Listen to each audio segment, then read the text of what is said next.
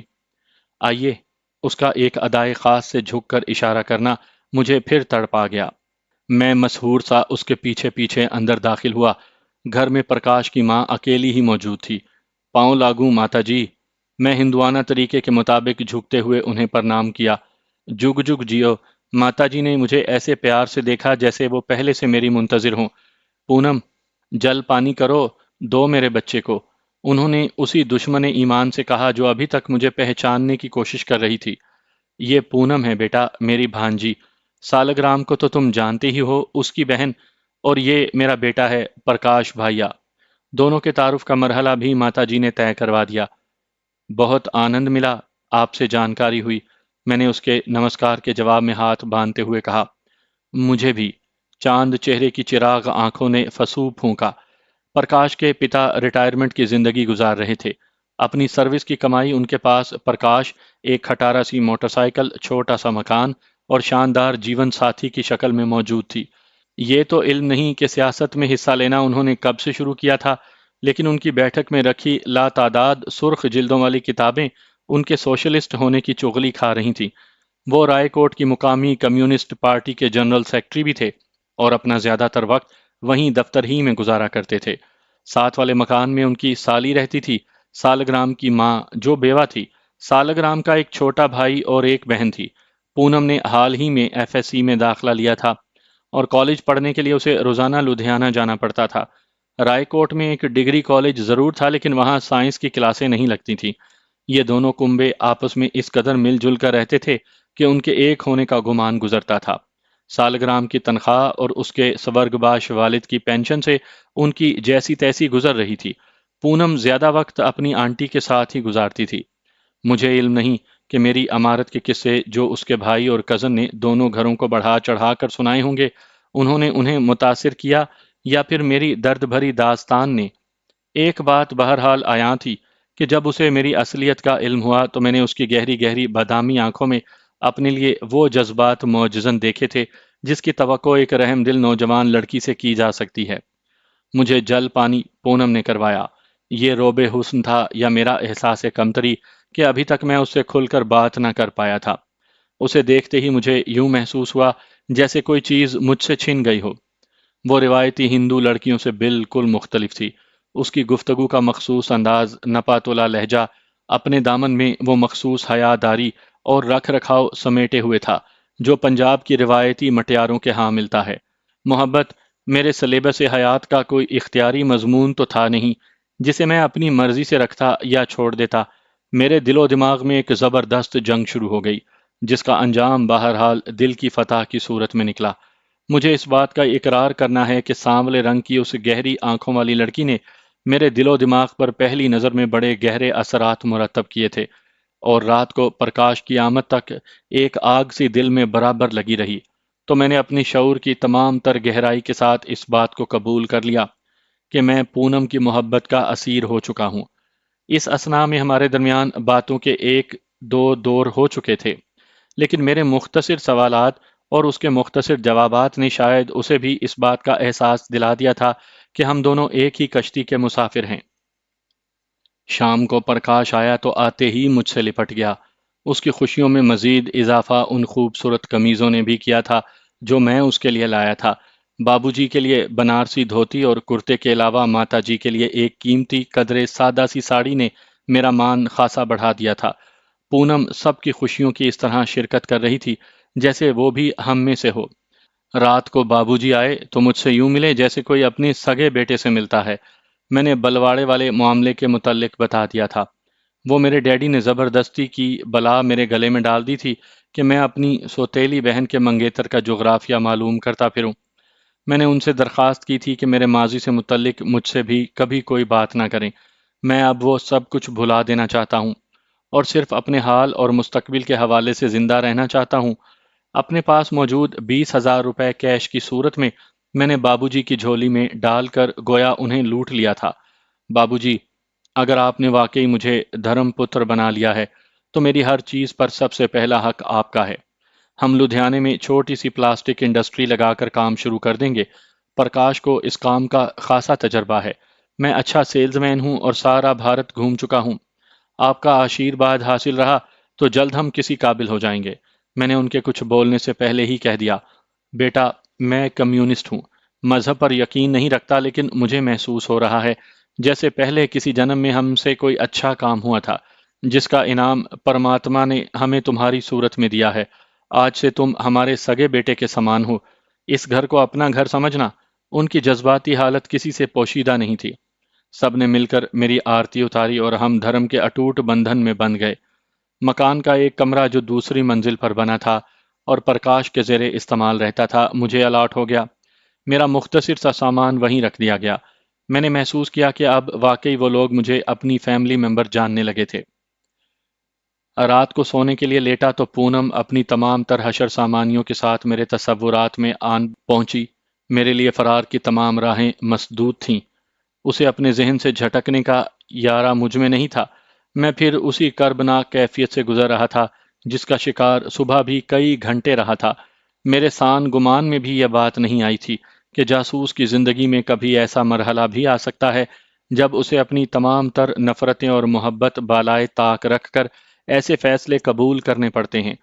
میں نے اپنے آپ سے ایک کمٹمنٹ ضرور کر لی کہ پونم کو اپنے فرائض کی راہ میں رکاوٹ نہ بننے دوں گا، اور بس اس سے زیادہ میرے لیے ممکن نہیں تھا۔ اس فیصلے کے بعد سکھ کی نیند سو گیا۔ صبح میری آنکھ ماتا جی اور پونم کی کتھا کرنے کی آوازوں سے کھلی۔ پرکاش نیچے جا چکا تھا، وہ ہو بہو اپنی باپ کی کاپی تھا، مذہب سے بیزار اور اسی کیفیت کا شکار جس سے ہر بھارتی نوجوان گزر رہا تھا۔ معاشرتی اونچ نیچ اور اس کے ملنے والے مذہبی تحفظ نے بھارت کی نوجوان نسل کو مذہب سے باغی کر رکھا ہے۔ مجھے سمجھ تو کچھ نہیں آ رہی تھی کہ وہ کیا کر رہے ہیں، لیکن آواز کے سوز اور زیرو بم سے متاثر ہوئے بغیر نہ رہ سکا۔ پونم سوز و ساز کا حسین سنگم تھی۔ میرے کمرے میں سب سے پہلے وہی داخل ہوئی۔ اٹھیے گا نہیں کیا؟ اس نے کمرے کے دروازے میں کھڑے ہو کر نمسکار کرتے ہوئے کہا۔ اوہ، بڑی دیر ہو گئی۔ میں نے سرہانے رکھی گھڑی پر نظر ڈالتے ہوئے جواب دیا۔ آپ مندر نہیں جاتے؟ جب دیوی خود چل کر آ جائے تو کیوں جاؤں؟ مجھ سے رہا نہ گیا۔ میرے کہے فکرے سے وہ سمٹ کر رہ گئی۔ حیا کی ایک سرخ لکیر نے اس کے گالوں کا احاطہ کر لیا۔ چائے ابھی پئیں گے آپ یا ناشتے پر؟ اس نے جھیپتے ہوئے موضوع بدلنے کی کوشش کی۔ آپ کو دیکھنے کے بعد سب بھوک پیاس ختم ہو گئی۔ فی الحال تو آپ سے باتیں کرنے کے علاوہ اور کسی چیز کو دل نہیں کر رہا۔ آپ کو دیکھ کر نہ جانے کیا ہو جاتا ہے۔ آپ تو… وہ فکرہ ادھورا چھوڑ کر چلی گئی۔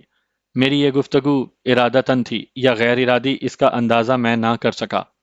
بس میرا جی چاہتا تھا کہ میں پونم کو کسی نہ کسی طرح اپنے جذبات سے آگاہ کر دوں۔ اس کا رد عمل کیا ہوگا، اس بات سے بالکل بے نیاز ہو کر ہماری ملاقات دوبارہ ناشتے کی میز پر ہوئی۔ سب نے اکٹھے ہی ناشتہ کیا۔ پونم نے رسوئی سنبھال رکھی تھی اور زیادہ تر کھانا پکانا اسی کے ذمے تھا۔ ناشتہ کرتے ہوئے اس کی سرمگی آنکھیں دو تین مرتبہ مجھ سے ٹکرائیں اور ہم دونوں اپنی اپنی نشستوں پر پہلو بدل کر رہ گئے۔ اتوار چھٹی کا دن تھا۔ سالگرام کو ایمرجنسی ڈیوٹی کی وجہ سے مہینے میں بمشکل ایک چھٹی ملتی تھی۔ اس سے تو ملاقات نہ ہو سکی۔ بابو جی، پرکاش اور میں البتہ تاش کھیلتے رہے۔ پرکاش نے اپنے دوستوں سے میرا تعارف کروا دیا تھا اور انہیں یہ بھی بتا دیا تھا کہ میں وہیں رہوں گا۔ بابو جی کا چونکہ رائے کوٹ کے سیاسی حلقوں میں ایک مقام تھا، اس لیے سب نے بظاہر میرا خیر مقدم کیا۔ ہر ہندو نوجوان کی طرح پرکاش بھی شراب کو لازمی جز جانتا تھا۔ کم از کم چھٹی کے روز پینا تو اس کے لیے دھرم بھرشٹ کرنے کے مترادف تھا۔ میں نے البتہ معذرت کر لی۔ وہ ایک مقامی ہوٹل کو چل دیا اور میں اٹھ کر گھر آ گیا۔ دونوں بوڑھیاں محلے میں ہوئی ایک مرتیو کے انتم سنسکار میں شرکت کرنے جا رہی تھیں۔ پونم البتہ رسوئی میں موجود تھی۔ میں باتیں زیادہ کرتا ہوں، آپ برا تو نہیں مانتی؟ میں نے موقع ملتے ہی دھڑکتے دل سے پوچھا۔ جی نہیں، اس نے دوپٹے کا پلو مروڑتے ہوئے کہا۔ میں بھی تو بہت سی باتیں کر چکی ہوں کل سے اب تک۔ پھر آپ تو مزے مزے کی باتیں کرتے ہیں۔ مجھ سے کوئی جواب نہ بن پڑا، چنانچہ میں خاموش ہو گیا۔ دل کی نگری کا دستور بھی نرالا ہے۔ یہاں داخل ہونے والا پہلا سوار ہی اس کا مالک بن جاتا ہے۔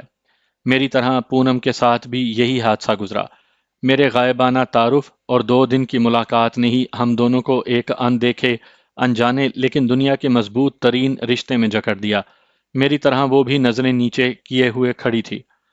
بڑی دیر تک ہم دونوں کچھ نہ کہہ پائے۔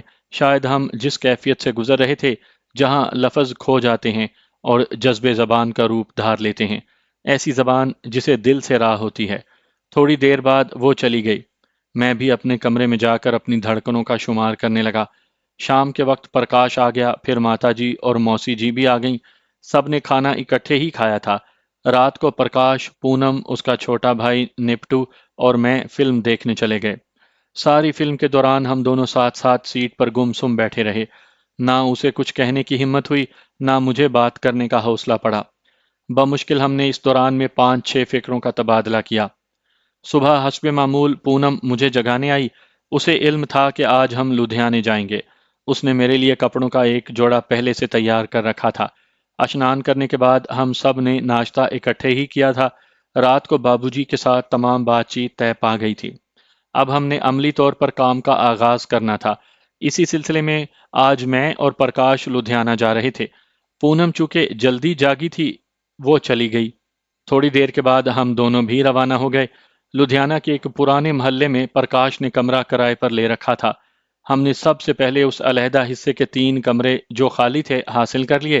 پرکاش پلاسٹک کے جوتے بنانے والی ایک فرم میں سپروائزر تھا۔